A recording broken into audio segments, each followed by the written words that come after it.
स्वागत है आप सभी लोगों का व्यास एकेडमी में एक बार फिर से। आज हम लोग वाइगोत्स्की का सामाजिक सांस्कृतिक विकास का सिद्धांत पढ़ेंगे। इससे पहले आप लोगों ने जो विचार जो सिद्धांत जो बाकी जो सिद्धांत थे कि बालक का विकास कैसे होता है, विकास का आधार क्या होता है, उससे संबंधित 4 सिद्धांत आपको पढ़ने थे, जिसमें से 3 आपने पढ़ लिए थे। कोहलबर्ग को पढ़ लिया था आप लोगों ने, मैकडूगल को पढ़ लिया था, ठीक है। मैकडूगल के बाद जीन पियाजे को पढ़ लिया था और आज हम लोग पढ़ेंगे वाइगोत्स्की। तो वाइगोत्स्की के बारे में ये कहा जाता है, वाइगोत्स्की ने जो सिद्धांत दिया उनका सिद्धांत कहलाता है वाइगोत्स्की का सामाजिक सांस्कृतिक विकास का सिद्धांत, ठीक है। वाइगोत्स्की का सामाजिक सांस्कृतिक विकास का सिद्धांत। इसके और भी कई नाम हैं, जैसे कि इसी को हम लोग कह देते हैं, कभी कभी संज्ञानात्मक विकास का सिद्धांत कह देते हैं, कभी कभी इसी को हम लोग जेडपीडी का सिद्धांत भी कह देते हैं। ZPD zone of proximal development, यानी निकटतम विकास क्षेत्र का सिद्धांत, ठीक है। तो ये सब बातें हम एक साथ देखेंगे। शुरुआत से हम देखते हैं कैसे क्या।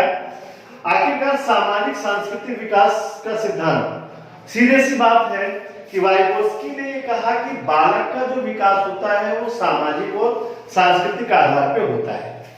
तो बालक का विकास समाज के द्वारा अंतः क्रिया करके होता है।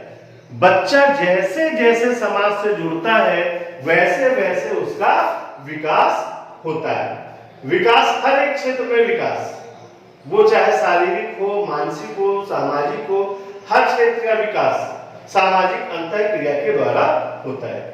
यहां तक कि भाषा और विचारों का भी विकास वो भी सामाजिक अंतः क्रिया के द्वारा होता है। अब आपको मान लीजिए आपको बोलना आता है, यदि आपको अकेले किसी जंगल में छोड़ दिया जाए या कहीं छोड़ दिया जाए जहां आपसे बात करने वाला कोई ना हो, तो क्या आपकी भाषा विकसित होगी? क्या आपकी भाषा विकसित होगी? नहीं हो सकती। भाषा के विकास के लिए समाज का होना आवश्यक है और इसके लिए आवश्यक है कि बच्चा समाज के साथ जुड़े, इंटरेक्ट करे, तभी वो भाषा सीख सकता है। क्लियर?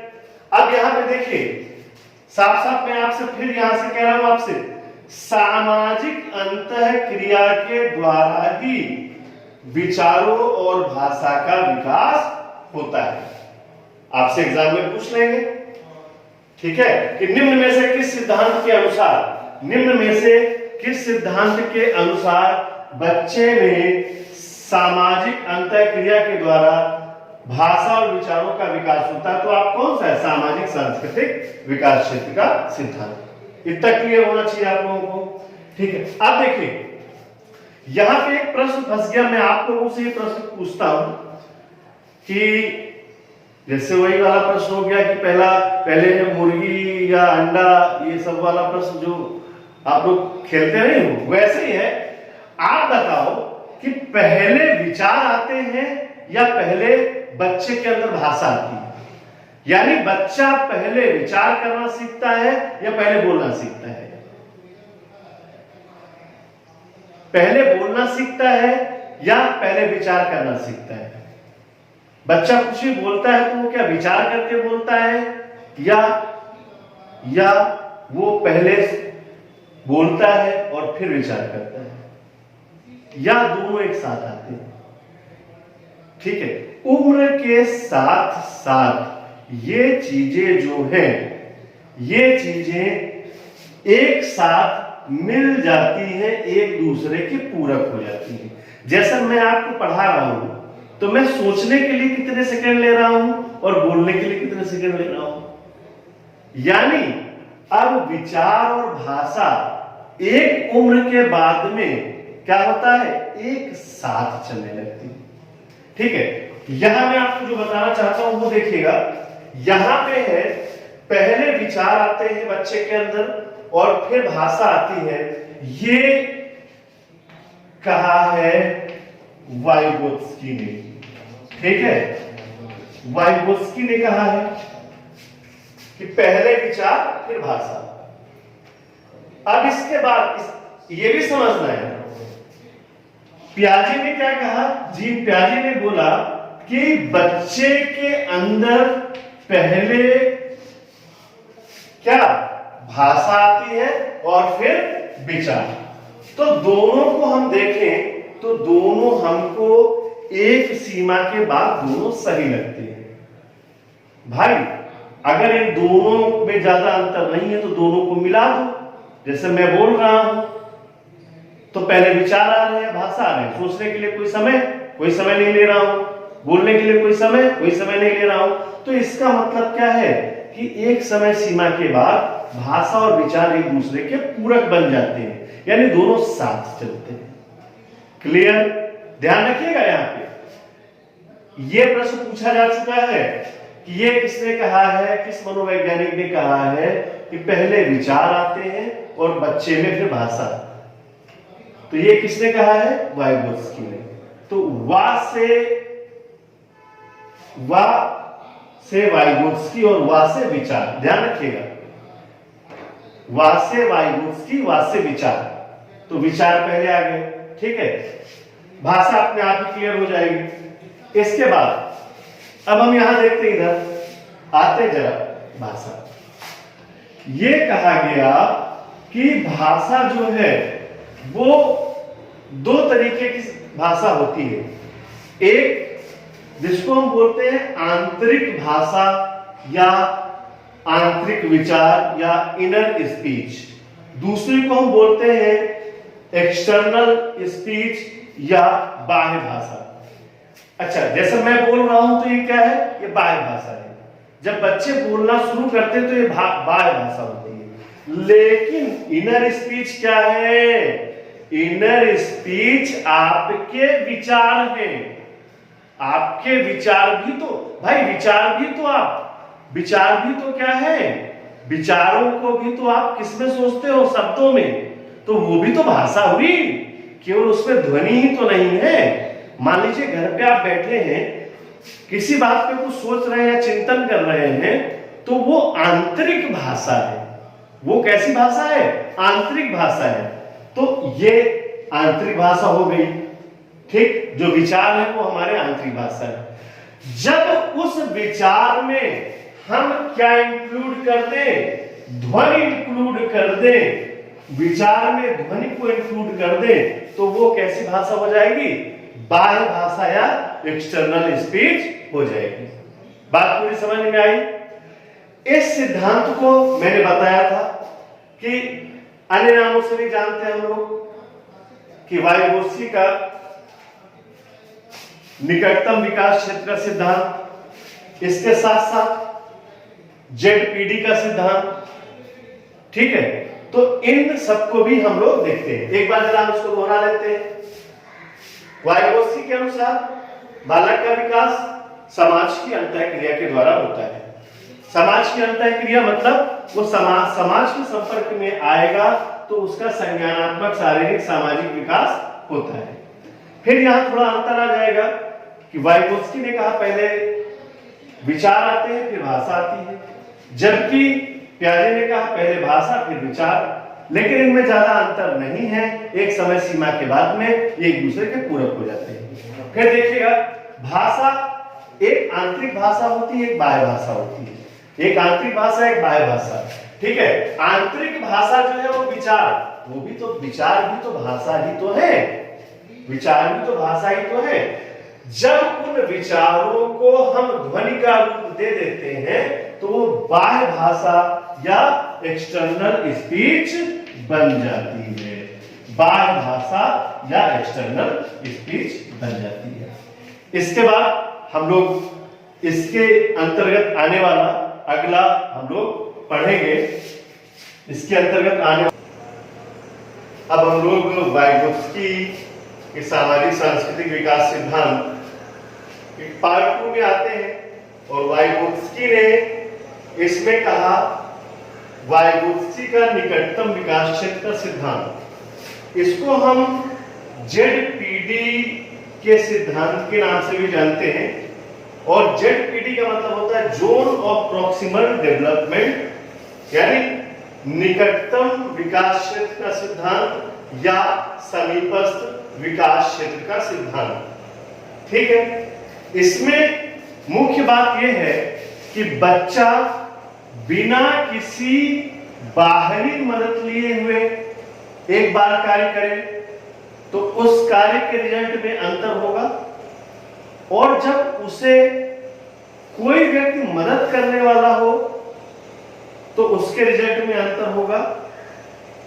यदि बच्चे को किसी कौशल युक्त, जिस व्यक्ति को वो चीजें पता है, उसकी सहायता ले तो शायद कार्य अच्छा हो, बहुत अच्छा हो, ऐसा हो सकता है। लेकिन बच्चा जब स्वयं से कोई काम करता है तो उसमें उतना परफेक्शन नहीं हो पाता है। इसको हम कैसे समझ सकते हैं? मान लीजिए कोई बच्चा ऐसा है कि किसी विषय में वो कमजोर है, किसी विषय में पढ़ने में वो कमजोर है, मान लीजिए गणित में पढ़ने में कमजोर है, बाकी विषयों में वो निपुण है, ठीक है पढ़ने में। तो अब यहां पे होगा क्या? गणित में नंबर उसके कम हो जाएंगे और बाकी विषयों में अच्छे रहेंगे। यहीं पर यदि उसे कोई जो उसकी गणित में जो शंकाएं या समाधान है कोई बताने वाला मिल जाए तो क्या होगा? वो गणित में भी नंबर अच्छे प्राप्त करेगा। अब यहां पे देखिए आप, इसको मैंने डायग्राम से आपको मैंने दिखाया कि बिना किसी बाहरी मदद के, ये देखिए कट का निशान लगा हुआ है, बिना किसी बाहरी मदद के कोई बच्चा यहां से यहां तक प्रगति करता है, यहां से यहां तक प्रगति करता है। मान लीजिए बच्चा ए है, ए यहां से लेके यहां तक प्रगति करता है, ठीक है। दूसरा बच्चा उसी जगह पे है बी, उसको बाहरी मदद दी जा रही है और वो यहां से यहां तक प्रगति करता है, ठीक है, यहां से यहां तक प्रगति करता है। अब समझना क्या है, यहां मैंने आपको बताया जोन ऑफ प्रॉक्सिमल डेवलपमेंट, निकटतम विकास क्षेत्र। तो आखिरकार ये निकटतम विकास क्षेत्र इसमें है क्या? सुनिएगा, बिना किसी बाहरी मदद के बच्चे ने यहां से यहां तक प्रगति करी, क्लियर। जब उसे बाहरी सहायता मिली, यानी किसी व्यक्ति ने या किसी अध्यापक ने उसकी सहायता की, उसने यहां से यहां तक प्रगति करी। तो अब आप देखिए जरा, ए की प्रगति यहां रुक गई और बी की प्रगति जाके यहां रुकी। तो अगर हम देखें तो दोनों के बीच में एक गैप बन जाता है और यही गैप जो है ये क्या कहलाता है? यही गैप कहलाता है जेडपीडी, यानी जोन ऑफ प्रॉक्सिमल डेवलपमेंट या निकटतम विकास क्षेत्र या समीपस्थ विकास क्षेत्र।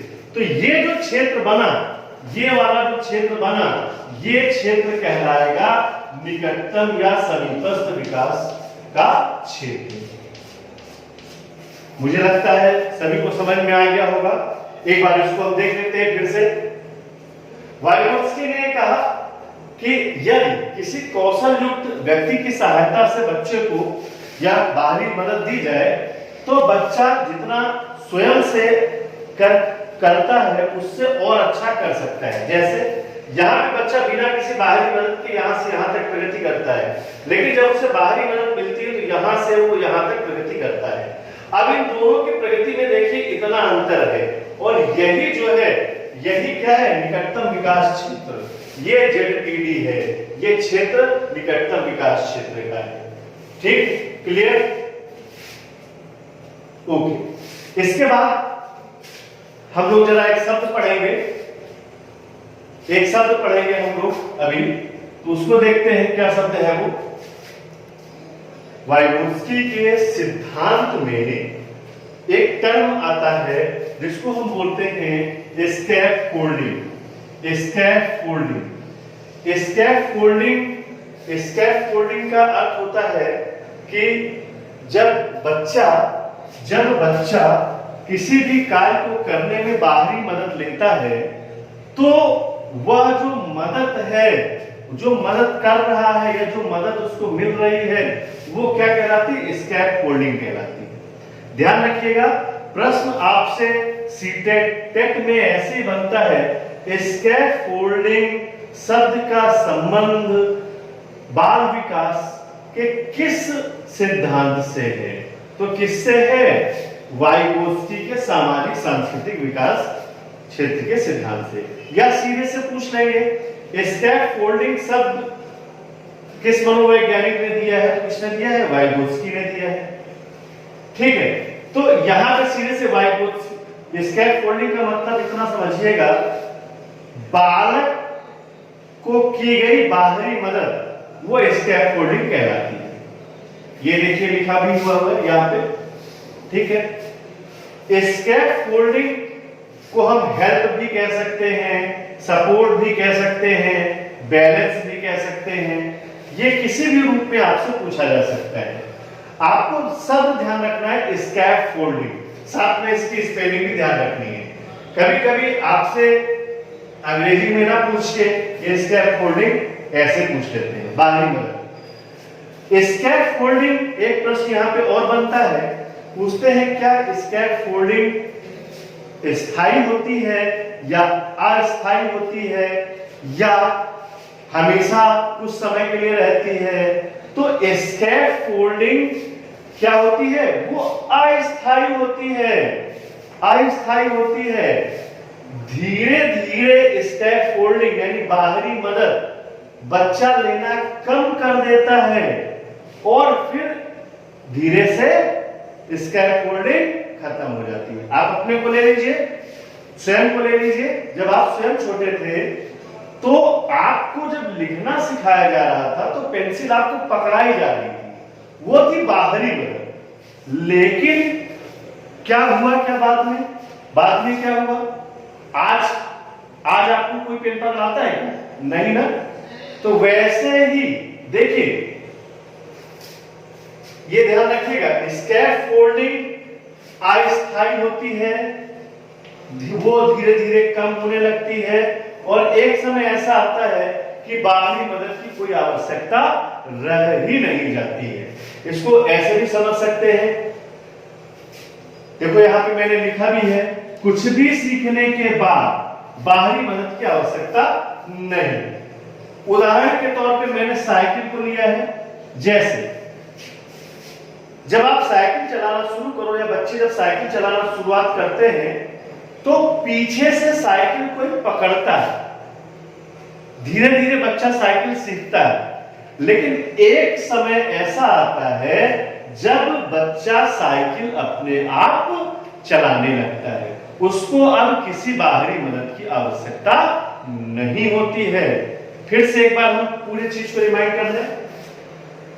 वाइगोत्स्की का एक शब्द है स्कैफोल्डिंग। स्कैफोल्डिंग का अर्थ है बालक को दी गई बाहरी मदद, बालक को दी गई बाहरी मदद।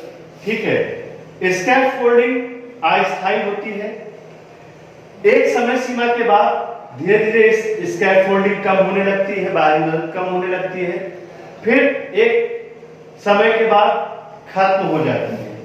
इसको हम हेल्प, सपोर्ट, बैलेंस इन सब चीजों से भी जान सकते हैं। दूसरी बात, कुछ भी सीखने के बाद, अच्छे से सीखने के बाद हमें बाहरी मदद की आवश्यकता नहीं होती है। उदाहरण के तौर पे मैंने साइकिल को लिया है कि साइकिल जब चलाना आप सीखते हैं तो पीछे से कोई पकड़ता है, ठीक है, लेकिन एक समय ऐसा आता है जब आप साइकिल स्वतः चलाने लगते हैं। अब मैं आपको एक चीज बता दे रहा हूं, वो चाहे तो कोहलबर्ग हो, मैकडूगल हो, जीन पियाजे हो, वाइगोत्स्की हो, इन चारों को आप बहुत अच्छे से पढ़ेंगे तब सीटेट में कम से कम 4 से 5 नंबर आप बहुत आराम से कर ले जाएंगे। एक चीज और, चैनल व्यास एकेडमी को सभी लोग शेयर करिए, सब्सक्राइब करिए, लाइक करिए सारे के सारे लोग, जिससे कि जो अन्य बच्चे हैं उनको भी लाभ मिले आपके साथ साथ। और जो भी कमेंट है, जैसा भी आपको लगता है सुधार की गुंजाइश है, वो भी आप लिखिए।